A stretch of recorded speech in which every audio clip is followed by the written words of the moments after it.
bladesmith leaving the forge is bladesmiths. All three of your weapons have been tested. The judges have deliberated and they've come to a decision.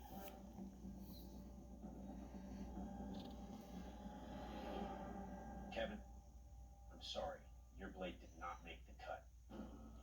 Kevin, you went bold with that blade and cheaped out on the handle.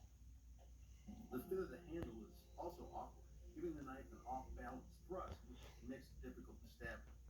And a guard that's made of paracord and glue, we just couldn't let that go through.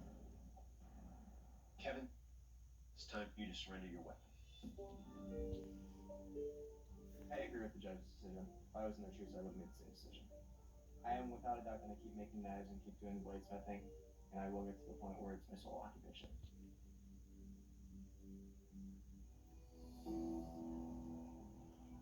Chad, Bert, congratulations, you made it to the Forge and Fire final.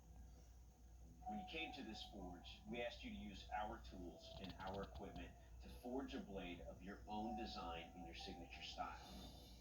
Now we're sending you back to your home forges to recreate an iconic blade from history.